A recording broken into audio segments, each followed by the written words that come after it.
हाँ तो बच्चों देखिए, नेक्स्ट टाइप ऑफ सिमेट्री जो हम किसी भी एक सर्किट में एक्सप्लोर कर सकते हैं, है ना, वो है पाथ सिमेट्री। एक तो हम पढ़ चुके पैरेलल एक्सिस सिमेट्री। अगर सर्किट जो है हमारा direction of flow of current के पैरेलल सिमेट्रिकल है, तो या जो direction of flow of current है उसी के अलोंग उसके पैरेलल एक्सिस ऑफ सिमेट्री है सर्किट का, तो पैरेलल एक्सिस सिमेट्री हो गई। अगर current flow direction of flow of current के परपेंडिकुलर एक्सिस ऑफ सिमेट्री, तो परपेंडिकुलर एक्सिस सिमेट्री हो गई। और अगर इस तरह की सिमेट्री पैरेलल या परपेंडिकुलर एक्सिस सिमेट्री प्रिवेल करती है सर्किट में, तो क्या एस्पेक्ट्स होंगे उसके, है ना, ये हम हमने अभी पिछले जो भी सेशन हमारा हुआ उसमें ये डिस्कस किया। अब देखिए, जो नेक्स्ट टाइप ऑफ सिमेट्री जिसको एक्सप्लोर करके आप फर्दर अपने सर्किट का सिंप्लीफिकेशन कर सकते हो गिवन सर्किट का, वो है पाथ सिमेट्री। पाथ सिमेट्री के according if arrangement of resistance, इसको इस तरह से डिस्क्राइब कर सकते हैं कि arrangement of resistance along different branches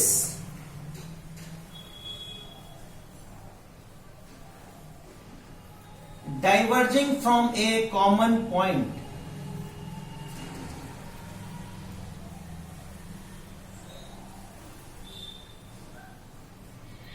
is symmetrical,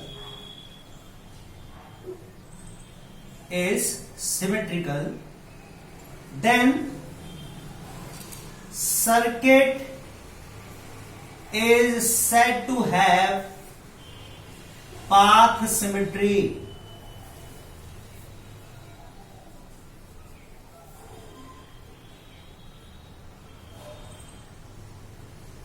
according, या हम कह सकते हैं कि अगर पाथ सिमेट्री एग्जिस्ट करती है,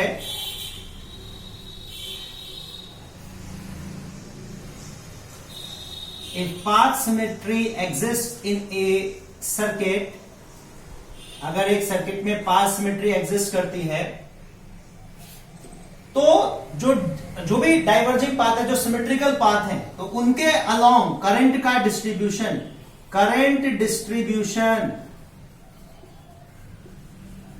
along symmetrical paths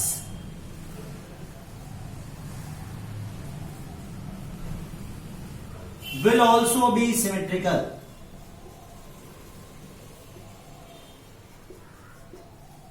सबसे पहली बात तो मान लीजिए हमारे एक इलेक्ट्रिकल सर्किट में किसी पॉइंट से 2, 4 या नंबर ऑफ पाथ डाइवर्ज हो रहे हैं, नंबर ऑफ ब्रांचेस डाइवर्ज हो रही है, और हर ब्रांच जो है वो करंट के लिए डिफरेंट पाथ होती है ना। मान लीजिए जैसे पॉइंट ए है, यहां से हमारे पास 3 अलग अलग रेजिस्टेंस के थ्रू 3 अलग अलग रास्ते चले गए, तो ये 3 डिफरेंट पाथ हो गए करंट के लिए। अलग अलग पाथ से करंट जो है, चार्ज जो है वो फ्लो कर सकता है। तो ये 3 ब्रांचेस हैं जो पॉइंट ए से डाइवर्ज हो रही है। तो ऐसे ही हमारे पास में अगर किसी भी एक गिवन पॉइंट से इलेक्ट्रिकल नेटवर्क में नंबर ऑफ ब्रांचेस डाइवर्ज हो रही हैं, और हम को देखने पर अपीयर होता है कि उन ब्रांचेस के अलोंग, उन ब्रांचेस के अक्रॉस जो अरेंजमेंट है रेजिस्टेंसेस का, रजिस्टर्स का जो अरेंजमेंट है वो सिमेट्रिकल है। हर ब्रांच के अक्रॉस, हर ब्रांच के अलोंग जो रेजिस्टेंस है वो एक ही तरह से, एक ही पैटर्न में, सिमेट्रिकल अरेंजमेंट में कंबाइंड है, एक ही तरह से अरेंज है। तो हम कहेंगे कि वो जो ब्रांचेस हैं या वो जो पाथ हैं करंट के, वो सिमेट्रिकल हैं। या ऑल्टरनेटिवली हम कह सकते हैं कि ये जो सर्किट है इट हैव या इट पोजेस पाथ सिमेट्री, या पाथ सिमेट्री प्रिवेल करती है इस सर्किट में। तो अगर पाथ सिमेट्री है तो फिर क्या एस्पेक्ट होगा उसका, चलो मान लिया पाथ सिमेट्री है, ठीक है, किसी एक पॉइंट से जो डाइवर्ज हो रहे हैं डिफरेंट पाथ, जो डिफरेंट ब्रांचेस डाइवर्ज हो रही है किसी एक पॉइंट से, उन सभी के अक्रॉस रेजिस्टेंस एक ही तरह से अरेंज है, एक ही पैटर्न में अरेंज है, सिमेट्रिकल अरेंजमेंट है, तो पाथ सिमेट्री हो गई। अब क्या, तो अब ये कि अगर पाथ जो ब्रांचेस हैं वो सिमेट्रिकल हैं, एक पॉइंट से डाइवर्जिंग ब्रांचेस या पाथ सिमेट्रिकल है, तो उनके अलोंग करंट का जो डिस्ट्रीब्यूशन आएगा वो भी सिमेट्रिकल होगा। ठीक है, जैसा डिस्ट्रीब्यूशन एक ब्रांच के अलोंग होगा करंट का, वैसा ही डिस्ट्रीब्यूशन सेकंड सिमेट्रिकल ब्रांच के अक्रॉस होगा, वैसा ही थर्ड सिमेट्रिकल ब्रांच के अक्रॉस होगा। आ रही बात समझ में? अगर पाथ के अक्रॉस रेजिस्टेंस का जो अरेंजमेंट है वो सिमेट्रिकल है, तो फिर करंट का अरेंजमेंट जो है वो भी, करंट का डिस्ट्रीब्यूशन जो है वो भी सिमेट्रिकल आना चाहिए। ये पाथ सिमेट्री का एस्पेक्ट है। ठीक है, अब एग्जाम्पल के लिए देखते हैं। चलिए, ये तो सिंपल सी बात हो गई। अब एग्जाम्पल से समझते हैं कि पाथ सिमेट्री है क्या। तो देखिए, ये क्यूब का क्वेश्चन हम लोगों ने पहले भी किया था। तो मान लीजिए ये ए और एच जो है इस क्यूब में डायगनली अपोजिट पॉइंट्स हैं। ठीक है, डायगनली अपोजिट पॉइंट्स हैं। कौन कौन से? पॉइंट ए और पॉइंट एच। इसमें देखते हैं पहले।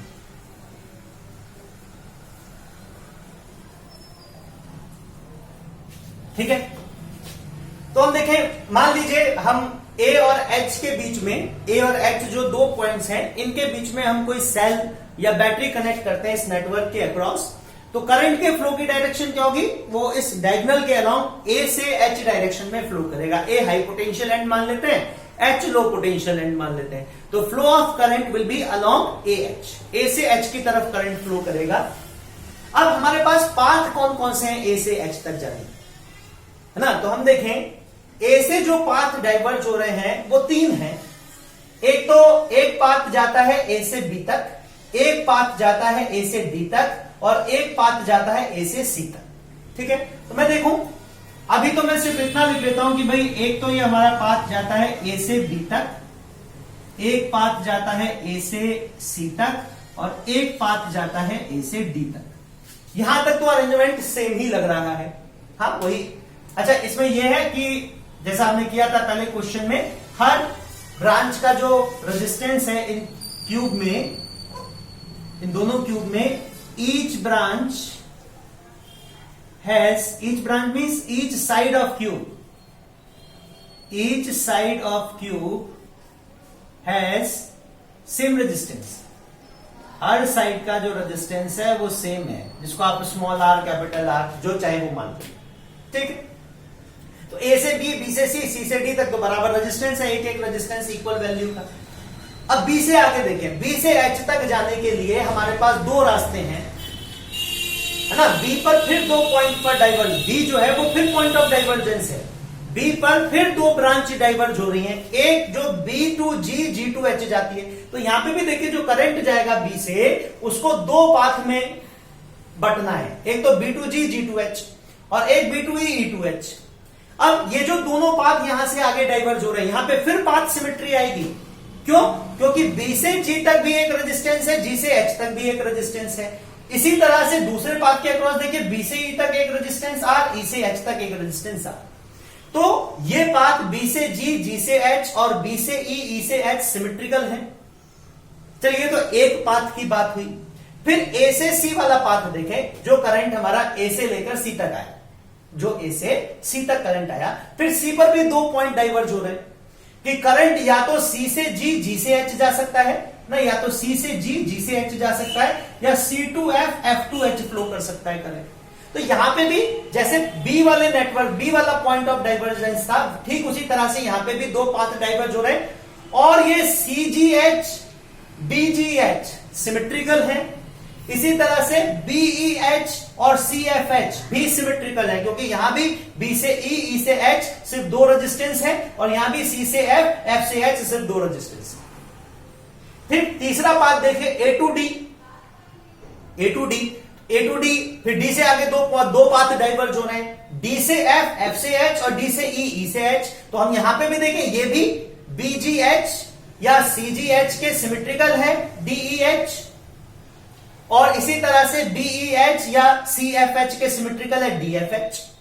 तो हम देखें, ये तीनों ब्रांच के अलाउंग, ए से जो तीन ब्रांच डाइवर्ज हुई, ए बी, ए सी और ए डी, इनके आगे भी जो रेजिस्टेंस का नेटवर्क कनेक्टेड है वो सिमेट्रिकल है। तो इसका मतलब ये पाथ सिमेट्री प्रिवेल करती है इसमें। तो करंट का डिस्ट्रीब्यूशन कैसा रहेगा? अब मान लीजिए मैं कहता हूं कि पॉइंट ए पर हमारे पास जो करंट आया वो है आई। ए पॉइंट पर मतलब ये पूरा नेटवर्क सेल से कितना करंट ड्रॉ कर रहा है? आई करंट ड्रॉ कर रहा है।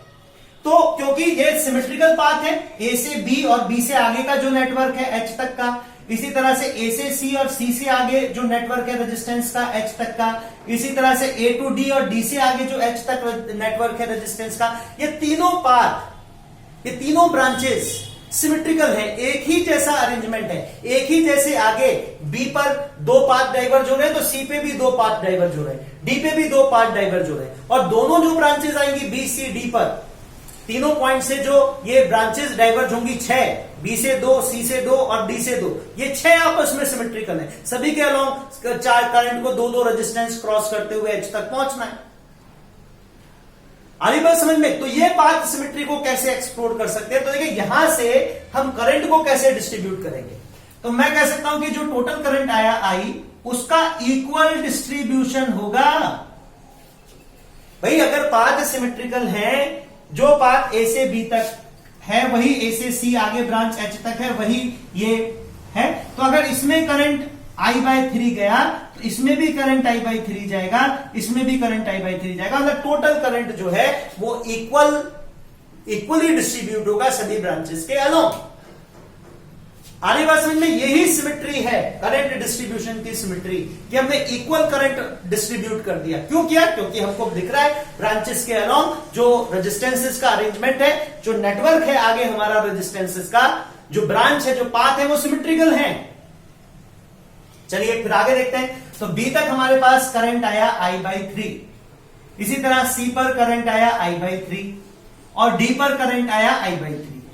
ठीक है, चलिए अब बी पर फिर दो पाथ डाइवर्ज हो रहे हैं, जैसे मैंने बताया BGH और BEH, और दोनों पाथ सिमेट्रिकल है। फिर यहां पर पाथ सिमेट्री अप्लाई करेंगे कि भाई बी से आगे जो दो पॉइंट डाइवर्ज हो रहे हैं ये भी तो सिमेट्रिकल हैं, तो यहां पे भी करंट क्या होगा? आधा आधा बढ़ जाना चाहिए क्योंकि सिमेट्रिकल पाथ है। तो बी से जी कितना करंट आना चाहिए? I/3 का आधा I/6, और बी से ई कितना करंट आना चाहिए? I/3 का आधा I/6। ठीक, इसी तरह से सी पर मैं कहूं, सी पर करंट आ गया मेरे पास I/3, सी से फिर दो पाथ है मेरे पास एच तक जाने के लिए, सी से GH या सी से FH, ये भी सिमेट्रिकल पाथ है दोनों, तो भाई बराबर करंट डिस्ट्रीब्यूट होना चाहिए। तो सी से जी तक जो करंट आएगा वो भी I/6, सी से एफ तक जो करंट आएगा वो भी I/6, I/3 दो इक्वल पार्ट में डिवाइड हो गया on basis of symmetry of path. इसी तरह से ये जो करंट हमारे पास डी पर आया, इसके पास भी दो पाथ है, डी से ई तक जाए और ई से एच तक जाए, या फिर डी से एफ, एफ से एच, दोनों सिमेट्रिकल पाथ है। तो यहां भी करंट की जो मतलब जो सिमेट्री है सर्किट की वो प्रिवेल करेगी। I/3 दो इक्वल पार्ट में बढ़ जाएगा, I/6। ठीक, अब यहां पे देखें पॉइंट ई पर दो करंट आ रहे हैं, कितना? I/6। ठीक है, पॉइंट एफ पर भी दो करंट आ रहे हैं, I/6 सी से, I/6 डी से। इसी तरह जी पे भी दो करंट आ रहे हैं, I/6 सी से और I/6 बी से। अब देखिए फिर पाथ सिमेट्री हम अप्लाई कर सकते हैं। यहां पर क्या पाथ सिमेट्री अप्लाई कर सकते हैं? देखें कि ए से 3 पॉइंट डाइवर्ज हो रहे थे, एच पे 3 पॉइंट आके 3 पाथ आके कन्वर्ज हो रहे हैं। तो जैसे ए और एच पर जो डिस्ट्रीब्यूशन है रेजिस्टेंस का वो सिमेट्रिकल है, तो अगर जैसे एक पाथ से I/3 करंट गया था, तो यहां पर भी कितना आना चाहिए? I/3, यहां पे भी कितना आना चाहिए? इस पाथ से I/3, यहां पे भी इस पाथ से कितना आना चाहिए? I/3। और वो आएगा क्यों? क्योंकि I/6 जैसे डी से ई तक I/6 आया, बी से ई तक I/6 आया, तो ये करंट आ रहा है, ये करंट ई की तरफ फ्लो कर रहा है, तो करंट ई से एच की तरफ कितना जाएगा? दोनों का सम I/6 प्लस I/6 कितना? I/3। ऐसे ही एफ पे दो ब्रांचेस से, दो पॉइंट से करंट आ रहा है, सी से एफ तक आ रहा है I/6 और डी से एफ तक आ रहा है I/6, तो एफ से एच तक आगे कितना करंट जाएगा? दोनों ऐड होके I/3 करंट जाएगा एफ से एच तक। सिमिलरली हम कह सकते हैं जी से एच तक I/3 करंट आएगा। तो इस तरह से हम टोटल करंट को on basis of symmetry of path, है ना, डिस्ट्रीब्यूट कर सकते हैं कि जहां से करंट, जो हमारा इनपुट पॉइंट है जहां पे करंट एंटर कर रहा है, और जो आउटपुट पॉइंट है जहां से करंट बाहर निकलेगा इलेक्ट्रिकल नेटवर्क तक, वहां तक हर रेजिस्टेंस के अक्रॉस कितना करंट फ्लो करेगा, वो सिमेट्री है। अगर इलेक्ट्रिकल नेटवर्क में पाथ सिमेट्री है ना, तो सिमेट्रिकल डिस्ट्रीब्यूशन हम करंट का कर सकते हैं। देखिए एक और एग्जांपल यही क्यूब का। मान लीजिए अब की बार हम जो हमारे लो पोटेंशियल और हाई पोटेंशियल पॉइंट्स हैं इस क्यूब में, वो डायगोनली अपोजिट नहीं लेते हैं। ठीक है, मैं इसको भी रब कर देता हूं, और ये आप समझ ही गए होंगे डायगोनल के लिए, तो उसको भी मैं रिमूव कर देता हूं, है ना, रद्द कर देता हूं। ये डिस्ट्रीब्यूशन तो आप समझ ही गए होंगे। अब की बार हम क्या ले रहे हैं कि जो टर्मिनल्स हैं हमारे हाई पोटेंशियल और लो पोटेंशियल एंड्स, वो क्यूब की किसी एक साइड के दोनों पॉइंट्स हैं, है ना। ये मान लीजिए हमको निकालना है आर इक्विवेलेंट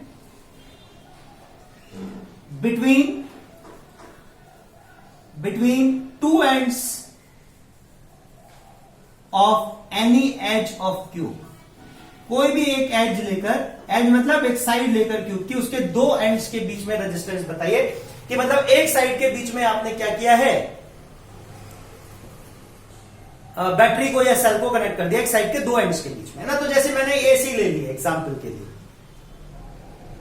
तो कैसा करंट, मान लीजिए हमारे पास जो टोटल करंट ए से सी तक एंटर करेगा वो आई है, ठीक है। और चलो मान लिया कि टोटल करंट जो है भाई वो आई एंटर कर रहा है।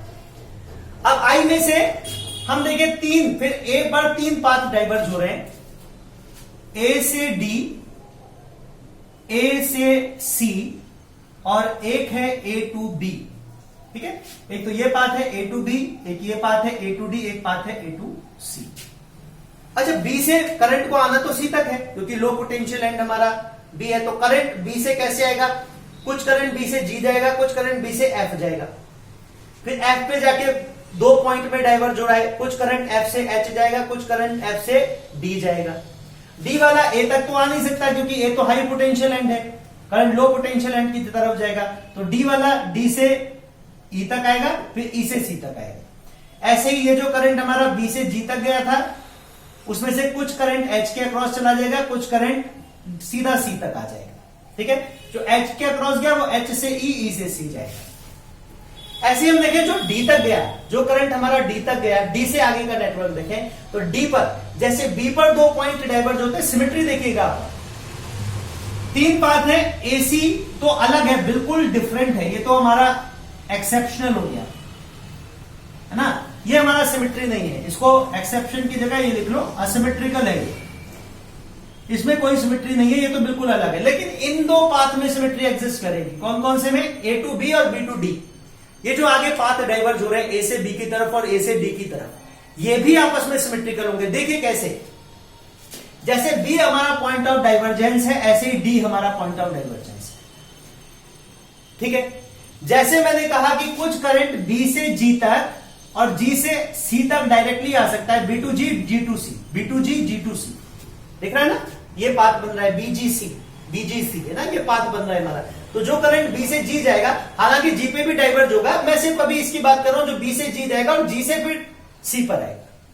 तो कितने रेजिस्टेंस क्रॉस करने, दो, सिर्फ बी से जी से सी। ऐसे ही डी पर जो करंट डाइवर्ज होगा तो कुछ तो करंट ऊपर चला जाएगा, लेकिन जो करंट ई की तरफ आएगा, हालांकि ई पे भी डाइवर्ज होगा, अभी वो आगे डिस्कस करेंगे, लेकिन एक करंट डी से ई और डी से सी आ सकता है डायरेक्टली, कुछ करंट डी से ई और ई से सी तक आ सकता है। ठीक वही पाथ, जैसा ये बीजीसी है ऐसा ये डीईसी है, सिमेट्रिकल है बिल्कुल, ठीक। एक तो ये देखिए अरेंजमेंट, सिमेट्रिकल अरेंजमेंट।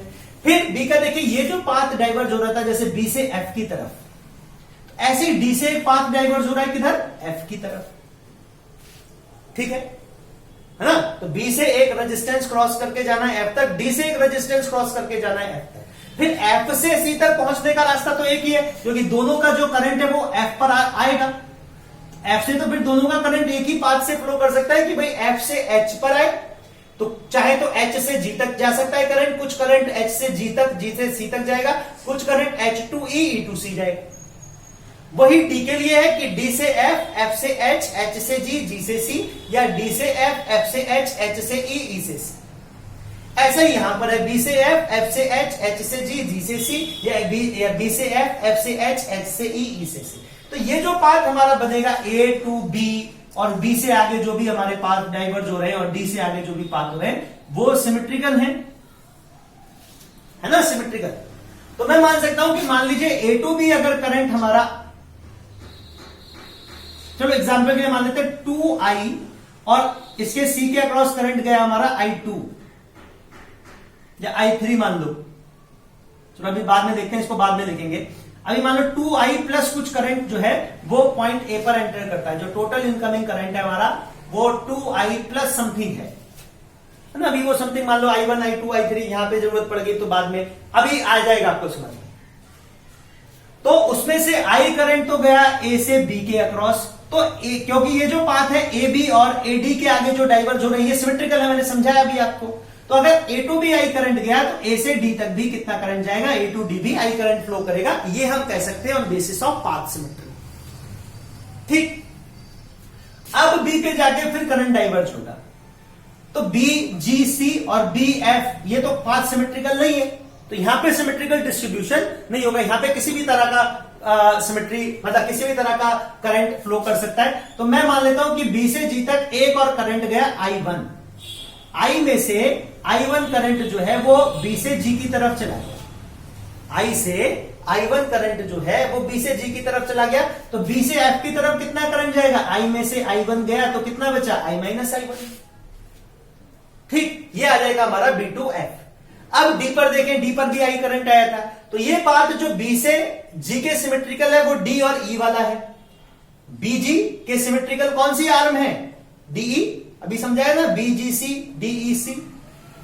तो ई की तरफ कितना करंट आना चाहिए, जैसे यहां पे I1 आया तो यहां पे भी डी से ई की तरफ कितना करंट आना चाहिए, I1 ना, ऑन बेसिस ऑफ सिमेट्री ऐसा कह सकते हैं। तो एफ तक कितना करंट जाएगा, एफ तक करंट जाएगा I माइनस I1। ठीक, एफ तक कितना करंट जाएगा, एफ तक जाएगा I माइनस I1। ठीक, यहां तक तो कोई दिक्कत नहीं। अब देखें हम एफ तक करंट गया, अब एफ पर यहां से करंट आ रहा है हमारे पास I माइनस I1, यहां से करंट आ रहा है I माइनस I1, तो टोटल इनकमिंग करंट जो है कितना हो गया, I minus I1 plus I minus I1, 2I minus I1। अब एफ से एच तक कितना करंट फ्लो करेगा, 2I माइनस I1। एफ से एच तक हमारे पास करंट आ जाएगा 2 times of I minus I1। कहां तक, एच पॉइंट पर ये करंट आया हमारे पास। ठीक है, अब एच पर फिर करंट को दो पार्ट में, क्योंकि दो ब्रांचेस हैं, एच से जी, जी से सी या एच से ई, ई से सी, दो पार्ट, दो ब्रांचेस डाइवर्ज हो रही है, दो पाथ डाइवर्ज हो रहे हैं, तो यहां पे फिर सिमेट्री प्रिवेल करेगी भाई, क्योंकि यहां भी दो पाथ है, दोनों सिमेट्रिकल हैं। एच को भी आप पॉइंट ऑफ डाइवर्जेंस मानिए, और एच से आगे जो दो पाथ हैं जहां करंट को लो पोटेंशियल तक ले जाने के लिए दोनों सिमेट्रिकल पाथ्स हैं, H2G, G2C, H2E, E2C। तो जो टोटल करंट है वो दो इक्वल पार्ट में बढ़ जाएगा। जी तक कितना जाएगा, तो इसमें से आधा, आधा मतलब I माइनस I1, जी पर आया इधर से, और H से E तक कितना आएगा, I माइनस I1। ठीक, अब E पर I माइनस I1 इधर से आया, I1 इधर से आया, दोनों को ऐड कर दो, ये इनकमिंग करंट, ये इनकमिंग करंट, तो E से C तक कितना आएगा, इन दोनों का सम कितना हो गया, इन दोनों का सम I हो गया, सिंपल। इसी तरह से G पर I1 इधर से आया, I माइनस I1 इधर से आया, तो टोटल इनकमिंग करंट हो गया I minus I1 plus I1। तो G से C तक कितना करंट आएगा, I आएगा, है ना। तो जैसे यहां पर A से इन सिमेट्रिकल पाथ के अक्रॉस I और I पर करंट डाइवर्ज हुआ था, ऐसे ही C पर ये जो सिमेट्रिकल पाथ है E और G, इनसे I और I करंट आके कन्वर्ज होगा। तो इस तरह से हम सिमेट्रिकल डिस्ट्रीब्यूशन कर सकते हैं करंट का। तो ये दोनों ब्रांचेस तो हमारे पास सिमेट्रिकल थी, पाथ सिमेट्री की बेसिस पे हमने करंट का जो डिस्ट्रीब्यूशन है इस नेटवर्क के अक्रॉस वो कर दिया। अच्छा, तीसरे हमारी असिमेट्रिकल है, तो मान लो इसके अक्रॉस कुछ करंट I2 अलग आएगा, ए से सी तक सिर्फ एक ही रेजिस्टेंस है, तो ये तो बिल्कुल डिफरेंट असिमेट्रिकल पाथ है, तो इसके अक्रॉस मान लो करंट कितना आएगा, I2। तो टोटल करंट कितना आया हमारा बैटरी से जो ड्रॉ हुआ, 2I प्लस I2। ठीक है, 2I प्लस I2। अब हमारे पास तीन वेरिएबल है इसमें, I1, I2। हम तीन इक्वेशन बना लें इसको ओम्स लॉ अप्लाई करके, तीन अलग अलग ब्रांचेस के अक्रॉस ओम्स लॉ अप्लाई करके तीन इक्वेशन बना लें, सिंप्लीफाई हो जाएगा। ठीक है, तो इस तरह से जहां भी हमको देखना है कि अगर पाथ सिमेट्रिकल है, ब्रांचेस सिमेट्रिकल है, किसी भी पॉइंट से जो डाइवर्जिंग ब्रांचेस है वो सिमेट्रिकल है, तो पाथ सिमेट्री की बेसिस पर हम करंट का डिस्ट्रीब्यूशन उनके अक्रॉस सिमेट्रिकल ही ले सकते हैं। ठीक है बच्चों, चलिए अब नेक्स्ट टाइप ऑफ सिमेट्री हम देखते हैं कैसी आ सकती है सर्किट में।